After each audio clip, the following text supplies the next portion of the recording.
নবম শ্রেণী ইতিহাসের তৃতীয় পার্বিক পাঠ্যক্রমে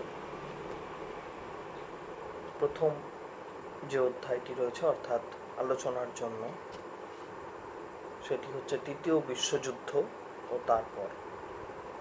এর পূর্ববর্তী সময় আমরা পড়ে এসেছি কিভাবে প্রথম বিশ্বযুদ্ধের জন্য পোলারাইজেশন ঘটেছিল। পোলারাইজেশন অর্থাৎ রাজনৈতিকভাবে দেশগুলির মেরুকরণ ঘটেছিল এবং একই সঙ্গে ভার্সাই সন্ধি সম্বন্ধে আমরা পড়েছি এবং যুদ্ধে পরাজিত জার্মানির প্রতি ভার্সাই সন্ধিতে বিমাতৃসুলভ ব্যবহার করা হয় বা বিমাতৃসুলভ বিভিন্ন পদক্ষেপ গ্রহণ করা হয়, ক্ষয়ক্ষতি পূরণের বিপুল বোঝা তার উপর চাপিয়ে দেওয়া হয়, যেটা জার্মানির পক্ষে মেনে নেওয়া বা বহন করা ছিল অত্যন্ত দুরূহ ব্যাপার। পরবর্তীকালে জার্মান চ্যান্সেলর হিটলারের নেতৃত্বে সেই ভার্সাই সন্ধির বিভিন্ন চুক্তির থেকে ক্রমে ক্রমে সরে আসে এবং সাম্রাজ্যবাদী রাষ্ট্র হিসেবে আত্মপ্রকাশ করতে চেষ্টা চালায়। হিটলারের মতোই ইটালির ক্ষেত্রেও এক একনায়কতান্ত্রিক স্বৈরাচারী শাসকের উদ্ভব ঘটে, যিনি ফ্যাসিস্ট পার্টি গঠন করেন, বেনিটো মুসোলিনি। তার যে নীতি বা আদর্শ অবশ্যই একনায়কতান্ত্রিক আদর্শ, যে একনায়কতান্ত্রিক আদর্শ পরিচিত ফ্যাসিবাদ রূপে। এক্ষেত্রেও কিন্তু ফ্যাসিবাদের ক্ষেত্রেও কিন্তু এটাই সত্যি যে ক্ষমতার কেন্দ্রীকরণ। হিটলারের যে নীতি ছিল নাৎসিবাদ বা ন্যাসিজম, সেই নাৎসিবাদের নীতিও ছিল ক্ষমতার কেন্দ্রীকরণ এবং ক্ষমতার সর্বেসর্বা হয়েছিলেন হিটলার, যে কারণে তিনি নিজেকে ফুয়েরার বলে অভিহিত করেছিলেন। এ সম্বন্ধে আমরা পড়ব। আর ফ্যাসিবাদও ঠিক তাই। অপরদিকে বিরুদ্ধ পক্ষে যারা ছিলেন, বিশেষ করে ইংল্যান্ড, ফ্রান্স, এরা ইংল্যান্ড গণতান্ত্রিক ভাবধারায় বিশ্বাসী, গণতান্ত্রিক আদর্শে বিশ্বাসী, কারণ ইংল্যান্ডে 1688 খ্রিস্টাব্দে গৌরবময় বিপ্লব ঘটেছিল এবং তারপর থেকে ইংল্যান্ডে রাজকীয় শাসনতন্ত্রের সঙ্গে সঙ্গে গণতান্ত্রিক শাসনতন্ত্র প্যারালালি পরিচালিত হতো, যা আজও পরিচালিত হচ্ছে। কিন্তু দেখো, ইংল্যান্ড গণতন্ত্রে আস্থা রাখত, কিন্তু একইভাবে ইংল্যান্ড ছিল সাম্রাজ্যবাদী, উপনিবেশবাদী। সুতরাং প্রকৃত গণতন্ত্র বা সমাজতন্ত্রের আদর্শকে কেউই কিন্তু মেনে চলতে চাইত না। বরঞ্চ প্রথম বিশ্বযুদ্ধের পরবর্তী সময় রাশিয়া বিপুল সংস্কার করে, সমাজবাদী সংস্কার করে, রাশিয়া কিন্তু সম্পূর্ণরূপে চিন্তা ভাবনা এখন এটা একটা কারণ হচ্ছে কি, ইংল্যান্ড একটা দ্বীপমাত্র আর রাশিয়া একটা বিরাট ভূখণ্ড, একটা নিজেই মহাদেশের মতো। তো সুতরাং রাশিয়ার সেক্ষেত্রে প্রচুর পরিমাণে প্রাকৃতিক সম্পদ বিদ্যমান এবং তারা সেলফ ডিপেন্ডেন্ট হতে পারে, যেটা ইংল্যান্ডের পক্ষে হওয়া সম্ভব ছিল না। ইংল্যান্ডের আজও যে অবস্থা, আজও যে তাদের ধনতান্ত্রিক রূপরেখা বা যা কিছু, সমস্ত কিছুই কিন্তু তাদের এই সাম্রাজ্যবাদ বা উপনিবেশিকতার উপর নির্ভর করে গড়ে ওঠা। আমাদের এই আলোচনার ক্ষেত্রে আমরা প্রথম যেটা পড়ব সেটা হচ্ছে ফ্যাসিবাদের সঙ্গে গণতান্ত্রিক আদর্শের সংঘাত। হিটলারের মতোই মুসোলিনি ইটালিতে তিনি ফ্যাসিজম অর্থাৎ ফ্যাসিবাদ এই আদর্শের প্রচার করেন। ফ্যাসিবাদী আদর্শের মৌলিক ধারণা কি? রাষ্ট্র বল বা শক্তির দ্বারা প্রতিষ্ঠিত হয়েছে এবং শক্তির দ্বারাই তাকে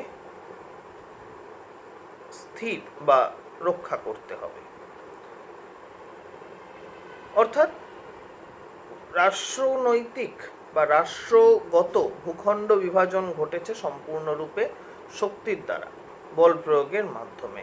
তাই তিনি বললেন কি যে রাষ্ট্রের প্রয়োজনে যুদ্ধ অনিবার্য। তিনিও কিন্তু সম্প্রসারণ নীতি মানে সাম্রাজ্যিক সম্প্রসারণ নীতি গ্রহণের কথা বলেছিলেন এবং আন্তর্জাতিক শান্তিকে তিনি কাপুরুষতার বা কাপুরুষের স্বপ্ন বলে অভিহিত করেন। আন্তর্জাতিক শান্তিকে, তার মানে কি? তিনি প্রকাশ্যে যুদ্ধনীতির হয়ে সওয়াল করেন।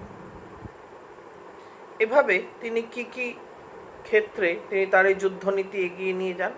গ্রিসের কর্ফিউ দ্বীপটি তিনি দখল করে নেন, ঠিক আছে, গ্রিস এবং আলবেনিয়ার মধ্যে সীমান্ত সংক্রান্ত কিছু দ্বন্দ্বের ফলে। এবারে প্যারিসের সন্ধিতে প্যারিসের সন্ধি অনুসারে ইটালি আলবেনিয়া দখল করে এবং যুগোস্লাভিয়া তা মেনে নেয়। মুসোলিনি আলবেনিয়াকে ইটালির সঙ্গে সংযুক্ত করে নেন। ওয়াল এ ইটালি আবিসিনিয়ার সেনা সংঘর্ষের ঘটনার পরিপ্রেক্ষিতে আবিসিনিয়ার সঙ্গে ইটালির কিছু সেনার বিরোধের ঘটনার পরিপ্রেক্ষিতে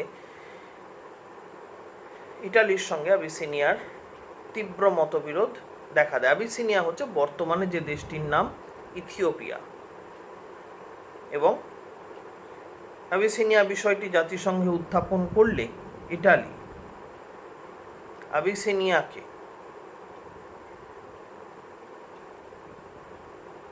নিজেদের সামরিক ক্ষেত্রে সামরিক বিপদ বলে উল্লেখ করে 1936 খ্রিস্টাব্দে আবিসিনিয়া দখল করে নেন।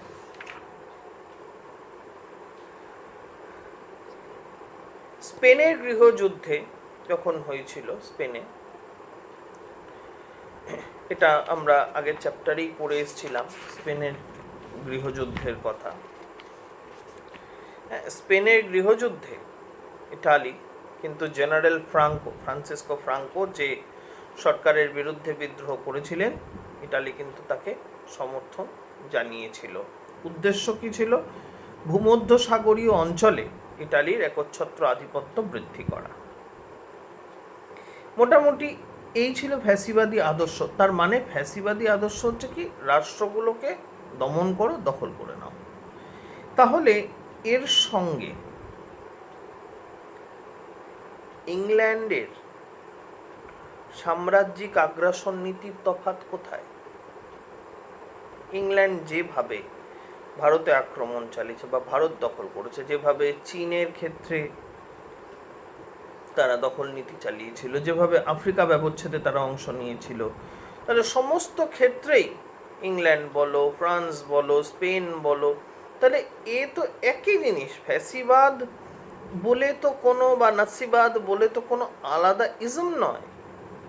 এটা তো মানতেই হবে যে এই নীতি, হ্যাঁ, কি হয়েছে? এই নীতি পরিবর্তিত এবং পরিবর্ধিত হয়েছে।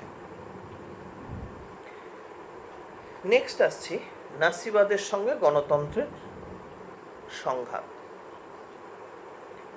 নাৎসিবাদের সঙ্গে গণতন্ত্রের কিভাবে সংঘাত ঘটে, মানে নাৎসিজম পুরো ব্যাপারটাই কিন্তু সাম্রাজ্যবাদের সঙ্গে কিভাবে হিটলার জাত্যাভিমানকে মিলিয়েছিলেন,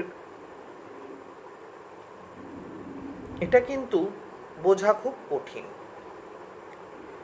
কারণ হেরেনবগ তত্ত্ব অনুসারে কিংবা জার্মান জাতির সর্বশ্রেষ্ঠত্ব, জার্মান ভাষা ভিত্তিতে বা পিওর ব্লাড থিওরি, যে জার্মানরাই হচ্ছে পৃথিবীতে একমাত্র পিওর ব্লাড, শুদ্ধ রক্তের জাতি, বাদ বাকি সবই রক্তের মিশ্রণ ঘটেছে, এই যে বিষয়গুলো, এগুলোও কিন্তু হিটলার জার্মানদের মানে সাম্রাজ্যিক সম্প্রসারণের ক্ষেত্রে যুক্ত করে নিয়েছিল। তার আদর্শগুলো কি কি ছিল, মানে গণতান্ত্রিক সংঘাতের আদর্শগুলো কি কি ছিল? তিনি সমস্ত জার্মান ভাষাভাষীদের নিয়ে একটি বৃহত্তর জার্মান রাষ্ট্র বা থার্ড রাইখ গঠন করতে চেয়েছিলেন। অপমানজনক ভার্সাই সন্ধি এবং সেন্ট জার্মেন সন্ধির সংশোধন এবং শর্তগুলি উপেক্ষা করা, সাম্যবাদ বিরোধিতা করা, কারণ হিটলার মনে প্রাণে তিনি সাম্যবাদকে ঘৃণা করতেন। জার্মান থেকে অজার্মান বিশেষত ইহুদিদের বিতাড়ন করা বা তাদেরকে হত্যা করা, এর মাধ্যমে তিনি বৃহত্তর জার্মান রাষ্ট্র গঠন করতে চেয়েছিলেন। এই প্রসঙ্গে একটা জিনিস আসছে যে হিটলার চেয়েছিলেন কি বৃহত্তর জার্মান রাষ্ট্র গঠন করতে, যেটাকে বলা হচ্ছে থার্ড রাইখ। থার্ড রাইখ, রাইখ মানে হচ্ছে সাম্রাজ্য। ফার্স্ট রাইখ কি? ফার্স্ট রাইখ হচ্ছে পবিত্র রোমান সাম্রাজ্যকে বলা হতো ফার্স্ট রাইখ। সেকেন্ড রাইখ কি? সেকেন্ড রাইখ বলা হয়েছে বিসমার্কের নেতৃত্বে যে প্রাশীয় কেন্দ্রিক জার্মান রাজতন্ত্রে বা জার্মান সাম্রাজ্যের উদ্ভব ঘটে, তাকে বলা হয়েছে সেকেন্ড রাইখ। এবং থার্ড রাইখ গঠন করেছিলেন হিটলার, মানে গঠন করা ছিল তার উদ্দেশ্য। হিটলারকে কিন্তু ওই জন্য তৃতীয় বিসমার্ক বলা হয়। এবারে জার্মানদের যে পররাষ্ট্র নীতি, এটা কি ছিল? আগ্রাসী পররাষ্ট্র নীতি, যে কারণে দেখো সামরিক শক্তি বৃদ্ধির উদ্দেশ্যে কি হয়েছিল, জাতিসংঘের যে অন্তর্গত রাজ্যগুলি তারা সবাইকে তাদের কি অস্ত্রভাণ্ডার আছে সেই অস্ত্রভাণ্ডার দেখাবে, মানে অস্ত্রের তালিকা তুলে দেবে, এবং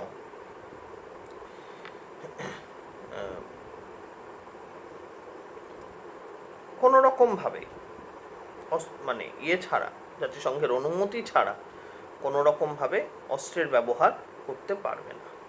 হিটলার নিরস্ত্রীকরণ, এটাই ছিল নিরস্ত্রীকরণ বৈঠকের উপজীব্য, তা ত্যাগ করেন 1933 খ্রিস্টাব্দে এবং একই সঙ্গে তিনি জাতিসংঘের সদস্য পদও ত্যাগ করেন। পূর্ব ইউরোপে ফরাসি নিরাপত্তা ব্যবস্থাকে বিঘ্নিত করতে এবং পোল্যান্ড এবং রাশিয়া সম্ভাব্য চুক্তি প্রতিরোধ করার জন্য, পোল্যান্ডের সঙ্গে রাশিয়ার সম্পর্ক, হিটলার পোল্যান্ডের সঙ্গে 10 বছরের জন্য অনাক্রমণ চুক্তি স্বাক্ষরিত করেন 1934 খ্রিস্টাব্দে, এবং হিটলার ইংল্যান্ডের সঙ্গে নৌ চুক্তিও সম্পাদন করেন 1935 খ্রিস্টাব্দে। এরপরে এই যেই নৌ চুক্তি দখল করেই হিটলার ভার্সাই চুক্তি এবং লোকার্নো চুক্তির শর্ত উপেক্ষা করে, অর্থাৎ সাম্রাজ্যের যা সীমারেখা, সেই সীমারেখা অতিক্রম করে অপর অঞ্চলের ওপর দখল করা যাবে না, সাম্রাজ্যিক সম্প্রসারণ ঘটানো যাবে না, শর্ত উপেক্ষা করে 1936 খ্রিস্টাব্দে হিটলার রাইন অঞ্চল দখল করে নিলেন এবং স্পেনের গৃহযুদ্ধে জেনারেল ফ্রান্সিসকো ফ্রাঙ্কোকে তিনিও সমর্থন জানান।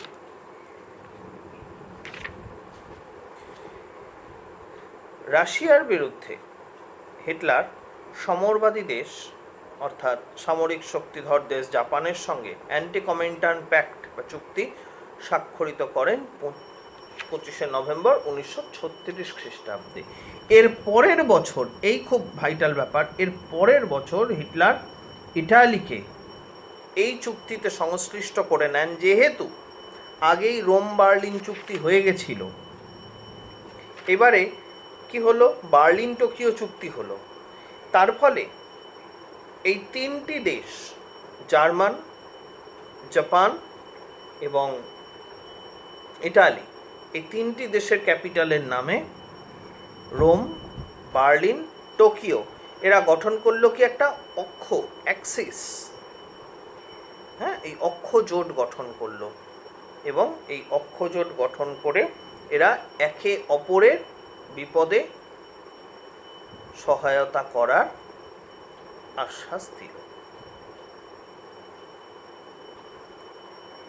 যেই এই চুক্তি গঠিত হলো বা চুক্তি স্বাক্ষরিত হলো, সঙ্গে এর পরবর্তীকালেই হিটলার কি হলো, আরো বেশি ক্ষমতাশালী হয়ে ওঠে এবং বৃহত্তর জার্মান সাম্রাজ্য গঠনের উদ্দেশ্যে 1938 খ্রিস্টাব্দে হিটলার অস্ট্রিয়া আক্রমণ করে এবং দখল করে নেয়।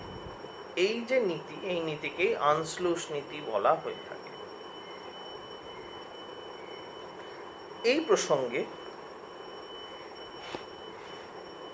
আচ্ছা আসছি আমি নেক্সট। হিটলার 1938 খ্রিস্টাব্দে মিউনিক চুক্তির মাধ্যমে দক্ষিণ পূর্ব ইউরোপের প্রবেশদ্বার নামে পরিচিত চেকোস্লোভাকিয়ার সুদেতান অঞ্চল বা সুদেতান ডিস্ট্রিক্টের ওপর দখল প্রতিষ্ঠা করেন এবং এর 6 মাসের মধ্যে সমগ্র যুগোস্লাভিয়ায় এই চেকোস্লোভাকিয়া দখল করে নেয়। এরপরই যেটা আসছে সেটা হচ্ছে ইঙ্গো ফরাসি তোষণ নীতি। ইতিমধ্যে ইংল্যান্ড এবং ফ্রান্স তারা কিন্তু হিটলারের এই শক্তি বৃদ্ধির দিকে নজর রেখেছিল।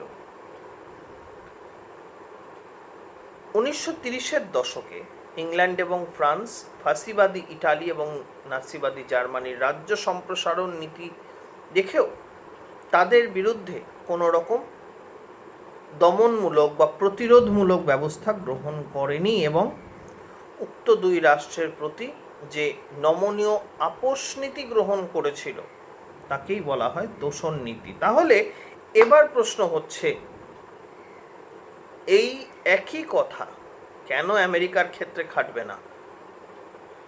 কারণ আমেরিকাও তো ইংল্যান্ড বা ফ্রান্সের মতোই একটা বৃহত্তর শক্তি বা আরো বড় শক্তি। এর কারণ হচ্ছে কি, আমেরিকা সম্পূর্ণ আলাদা মহাদেশীয় ভূখণ্ড। আমেরিকা এদের বিষয়ে হস্তক্ষেপ করবে না। আর আমেরিকার নীতি কি ছিল? ক্যাশ অ্যান্ড ক্যারি, পয়সা দাও, যুদ্ধাস্ত্র কেনো। আমেরিকা তখন সারা পৃথিবী যুদ্ধাস্ত্র সরবরাহ করার দেশে পরিণত হয়েছিল। তো সেই জন্য আমেরিকা কিন্তু কখনোই জার্মান বা ইটালির এই সাম্রাজ্যিক আগ্রাসন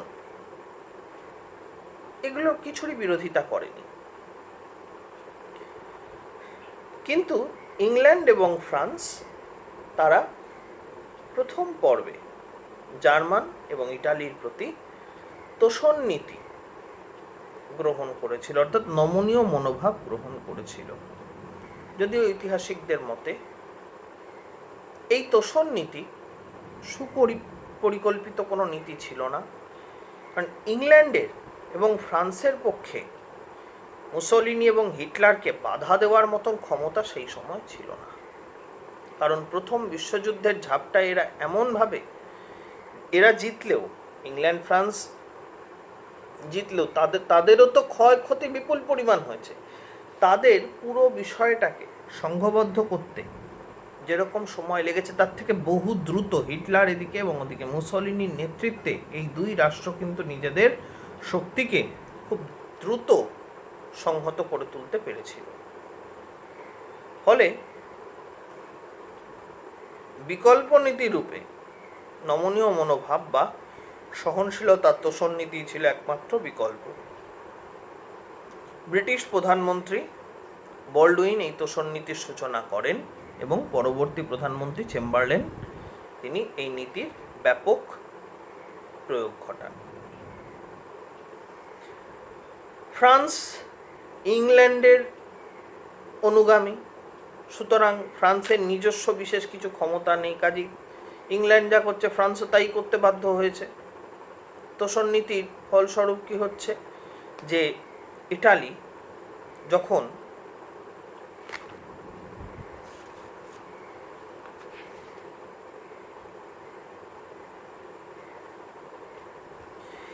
এই জার্মান যখন ভার্সাই সন্ধি এবং লোকার্নো চুক্তি অস্বীকার করে রাইন অঞ্চল দখল করে নিচ্ছে, কিংবা ইটালি এবং জার্মানি উভয়ই যখন স্পেনের গৃহযুদ্ধে অংশগ্রহণ করছে, বা ইটালি যখন ভূমধ্যসাগরীয় অঞ্চলে নিজেদের শক্তি বৃদ্ধির কথা, শক্তি প্রাধান্যের কথা, প্রতিষ্ঠার কথা ভাবছে, তখন কিন্তু ইংল্যান্ড ফ্রান্স তারা কেউ এদেরকে বাধা দেয়নি বা কোনো প্রতিবাদমূলক ব্যবস্থাও গ্রহণ করেনি। আবিসিনিয়া দখল করলে, সুদেতান অঞ্চলের ওপর কর্তৃত্ব প্রতিষ্ঠা করলে, ইটালি আবিসিনিয়া দখল করে বা জার্মান সুদেতান অঞ্চল দখল করে নেয় এবং চেকোস্লোভাকিয়া দখল করে নেয় ইত্যাদি করলে পরেও ইংল্যান্ড কিন্তু কোনো রকম প্রতিবাদ করেনি। সেক্ষেত্রে ভার্সাই সন্ধির শর্ত লঙ্ঘন করে হিটলার আনস্লুস নীতি গ্রহণ করাতেও ইংল্যান্ডের কোনো প্রতিবাদ ছিল না। তার মানে কি? এরা ইংল্যান্ড এবং ফ্রান্স পরোক্ষে হিটলারকে বাড়তে দিয়েছিল, মানে হিটলারের পতনের পথ কিন্তু তাতে প্রশস্তই হয়েছিল। কিন্তু যখন ইংল্যান্ড এবং ফ্রান্স দেখলো যে না, হিটলারের খিদে মেটানো তাদের পক্ষে সম্ভব নয়, তখন কিন্তু তারা প্রতিবাদ করলো। এবং দেখবে এই কারণে দ্বিতীয় বিশ্বযুদ্ধের ডিটেলটা যখন চলবে, প্রথম পর্বে একমাত্র ইংল্যান্ড ছাড়া মিত্রশক্তি কিন্তু সম্পূর্ণ কোণঠাসা হয়ে গেছিল। মানে ফ্রান্স বা পশ্চিম রণাঙ্গনের যুদ্ধ যখন ঘটেছিল, যতক্ষণ না যুদ্ধে রাশিয়া এবং পশ্চিম রণাঙ্গনে আমেরিকা যোগদান করে, ততক্ষণ পর্যন্ত কিন্তু এই যুদ্ধ সম্পূর্ণরূপে হিটলারের অনুকূলে ছিল।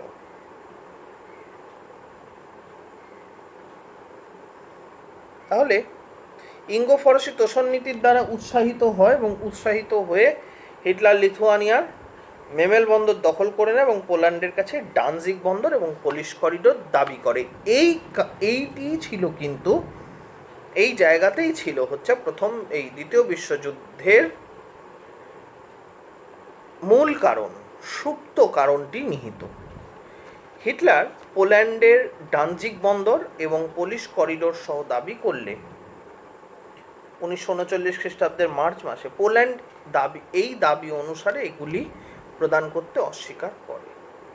কারণ হিটলার কি ছিল, আমি দাবি করলাম, হয় দাও, নাহলে আমি যুদ্ধ করে কেড়ে নেব। এই পরিস্থিতিতে হিটলার উপলব্ধি করেন ইঙ্গো ফরাসি পক্ষ এবং পোল্যান্ডের সঙ্গে জার্মানের যুদ্ধ অবশ্যম্ভাবী। পোল্যান্ডকে নিয়ে তো কোনো অসুবিধাই নেই, ও তো হিটলার চাইলেই দখল করে নিতে পারবেন। কিন্তু সমস্যা হচ্ছে কি, পোল্যান্ডের সমর্থনে থাকবে কি ইঙ্গো ফরাসি।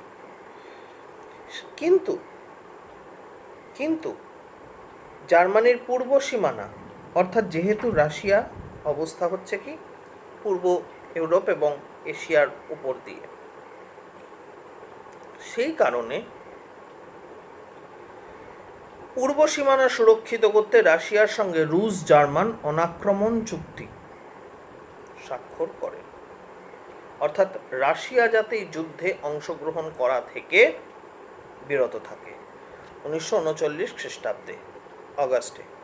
এই চুক্তি এক সপ্তাহ পরে হিটলার পোল্যান্ড আক্রমণ করেন 1 সেপ্টেম্বর 1939 খ্রিস্টাব্দে।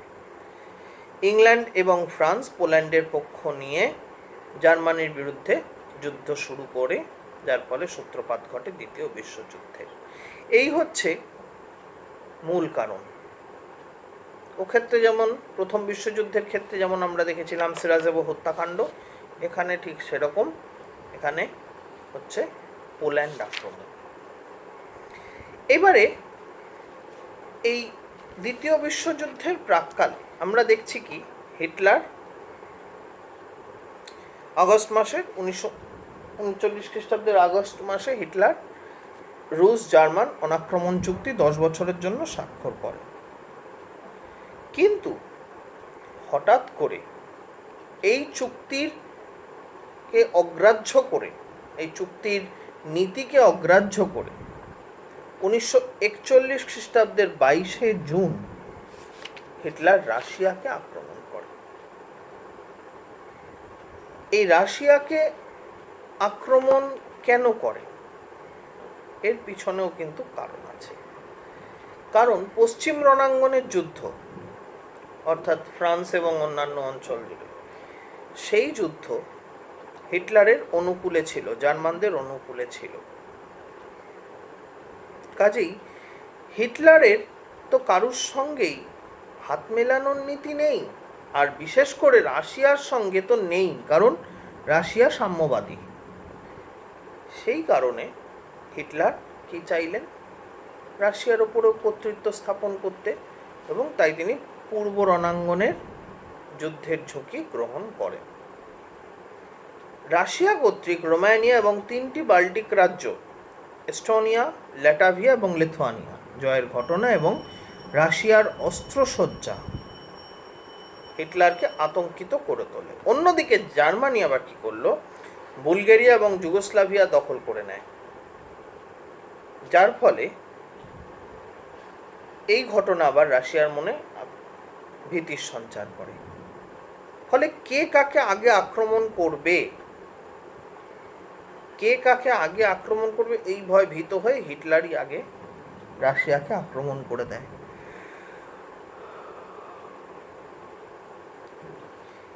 হিটলারের রাশিয়া আক্রমণ অপারেশন বারবারোসা নামে পরিচিত ছিল, এবং রাশিয়া আক্রমণে হিটলার বিপুল ক্ষমতা প্রয়োগ করেছিলেন।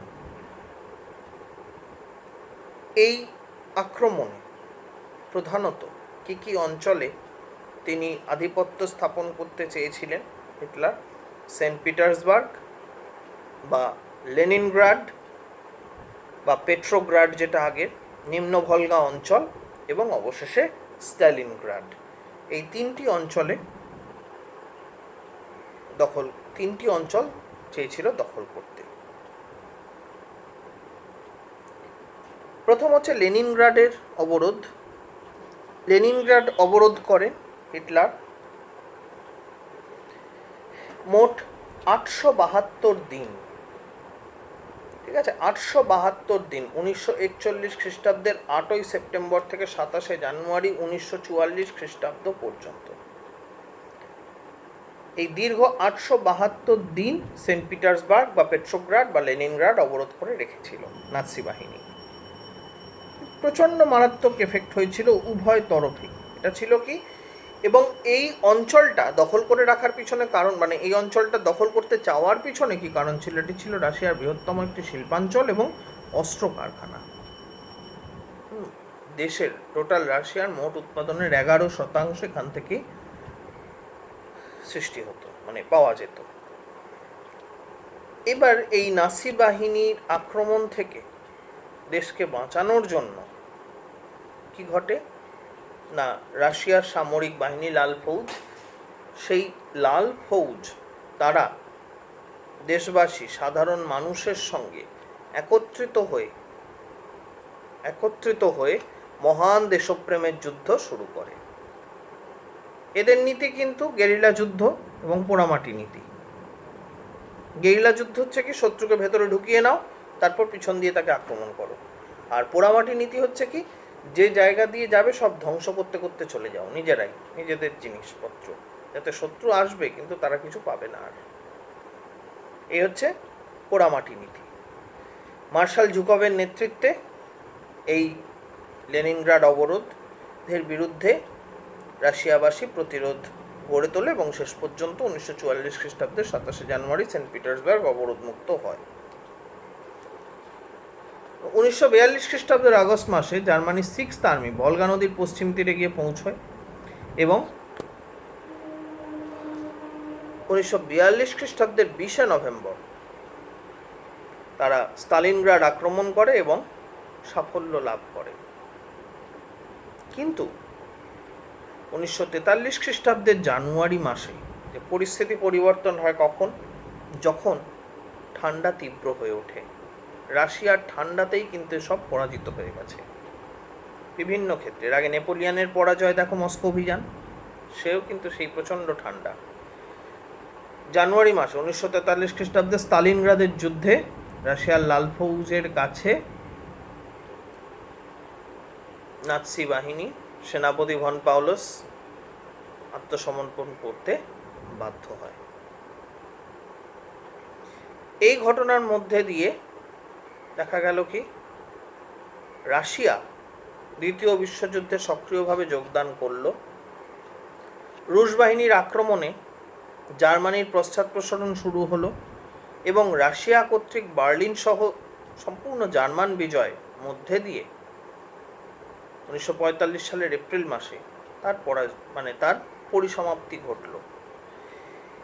এই পরিস্থিতিতে হিটলার এবং তার স্ত্রী ইভা ব্রাউন 30 এপ্রিল 1945 খ্রিস্টাব্দে আত্মহত্যা করতে বাধ্য হয় এবং মিত্রজোট জয়লাভ করে। এটা গেল মিত্রজোট জয়লাভের একটা বড় দিক, রাশিয়ার অংশগ্রহণ। এর পরবর্তীতে আমরা যেটা পড়ব সেটা হচ্ছে মিত্রজোটের জয়লাভে মার্কিন যুক্তরাষ্ট্রের ভূমিকা। মার্কিন যুক্তরাষ্ট্রের ভূমিকা এবং মার্কিন যুক্তরাষ্ট্রের ভূমিকা পড়তে গেলেই আমাদেরকে জানতে হবে জাপানের অংশগ্রহণ এবং বিভিন্ন যুদ্ধাস্ত্রসমূহ, কিভাবে যুদ্ধের প্রকৃতি, বিশ্বজনীন রূপ বা গুণগত পরিমাণগত বদল এসেছিল এবং উগ্র জাতীয়তাবাদ এবং আন্তর্জাতিকতাবাদ, এগুলো পরবর্তী সময় আবার আমরা আলোচনা করব। সবাই ভালো থেকো, আজকে এই পর্যন্তই রইল।